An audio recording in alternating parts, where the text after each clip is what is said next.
ിലേക്ക് എല്ലാവർക്കും സ്വാഗതം. അപ്പൊ നമുക്ക് ഇന്ന് ഇച്ചിരി ബീഫ് കിട്ടിയിട്ടുണ്ട്. അന്നേരം ബീഫ് അങ്ങനെ ഒന്ന് വരട്ടാന്ന് വിചാരിച്ചു. അപ്പൊ അതിന് വേണ്ട സാധനങ്ങൾ: കുറച്ച് മഞ്ഞൾപ്പൊടി വേണം, പിന്നെ കുറച്ച് കുരുമുളക് പൊടി,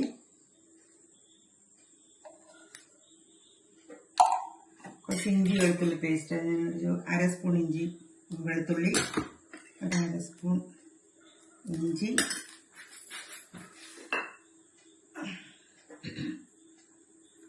ശകല ഉപ്പ് വേണമെങ്കിൽ നമുക്ക് ആവശ്യത്തിന് വേണ്ടി ചേർത്ത് കൊടുക്കാം. നമുക്കിതൊന്ന് നല്ലപോലെ തിരുമ്മി കുക്കറിലോട്ട് ഇട്ട് കൊടുക്കാം.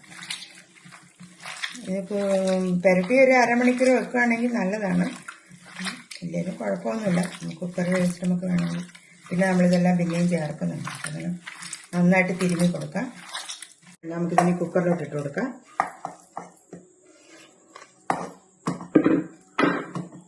ശകല വെള്ളം ഒഴിച്ചു കൊടുക്കാം.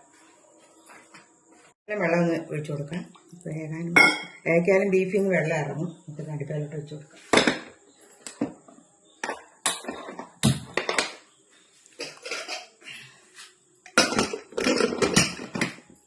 നമുക്കിതിനിപ്പോൾ ചേർക്കേണ്ട സാധനങ്ങൾ നമുക്കൊന്ന് വഴറ്റിയെടുക്കേണ്ടതുണ്ട്.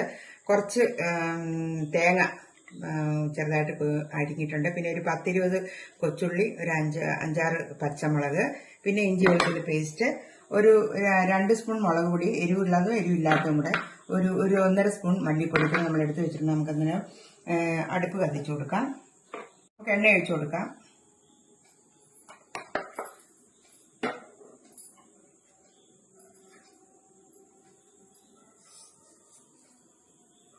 എണ്ണ ചൂടായിട്ട് നമുക്ക് കടുക് ഇട്ട് കൊടുക്കാം.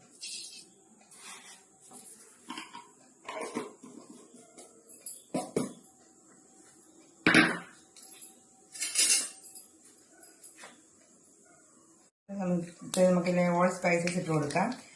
ഇതിലെല്ലാം ഇട്ടുകൊണ്ട് ഏലക്ക, ഗ്രാമ്പു, പെരുംജീരകം, കഷ്ണേല ഇതെല്ലാം ഉണ്ട്. അത് നമുക്കിതിലൊക്കെ ഒന്ന് ഇട്ട് കൊടുക്കാം.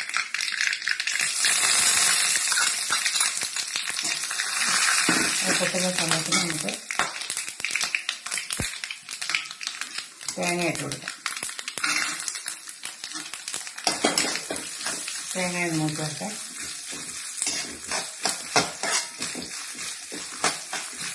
ണ്ട് അപ്പൊ നമുക്ക് അതിലോട്ട് ഒരു 1/2 സ്പൂൺ ഇഞ്ചി പേസ്റ്റും വെളുത്തുള്ളി പേസ്റ്റും, ഒരു 1/2 സ്പൂൺ ഇഞ്ചി പേസ്റ്റും നമുക്ക് ഇട്ട് കൊടുക്കാം. നമ്മൾ നേരത്തെ ബീഫിനകത്ത് വരട്ടി കുക്കറിൽ വെച്ചിട്ടുണ്ടായിരുന്നു. അപ്പോൾ ഇതിന്റെ പച്ചമണം മാറട്ടെ. ഇത് വറുത്ത് കൊടുക്കാം. ഇത്രയും സമയത്ത് നമുക്ക് ഈ ഉള്ളിയും പച്ചമുളകും കൂടി ഇട്ട് വഴറ്റിയെടുക്കാം.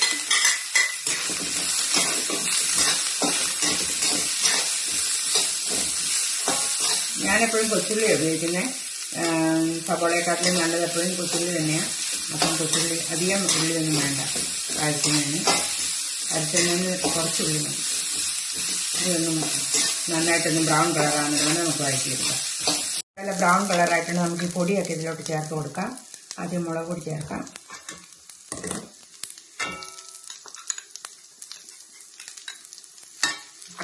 ചേർക്കാം. ഇതിൻ്റെ പച്ചമുളക് മാറുന്നതോടെ നിരത്തി കൊടുക്കാം.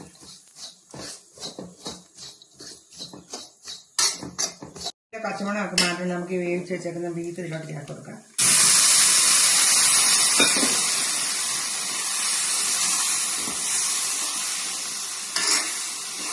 നമ്മുടെ ബീഫ് ഈ അരപ്പിലും കടന്നൊന്ന് വറ്റി വരട്ടെ.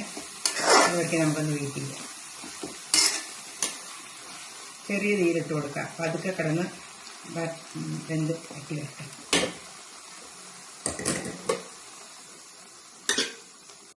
ബീഫെല്ലാം നല്ലപോലെ നല്ലപോലെ വന്നിട്ടുണ്ട്. നമുക്കിത് സെർവിങ് പ്ലേറ്റിലോട്ട് മാറ്റാം.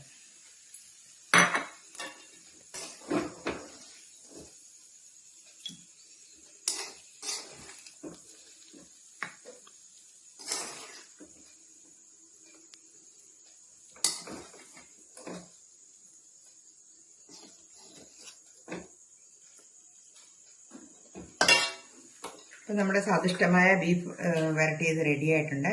എൻ്റെ ഈ ചാനൽ ഇഷ്ടപ്പെടുകയാണെങ്കിൽ ലൈക്ക്, ഷെയർ, സബ്സ്ക്രൈബ് ചെയ്ത് സപ്പോർട്ട് ചെയ്യണം. Thank you.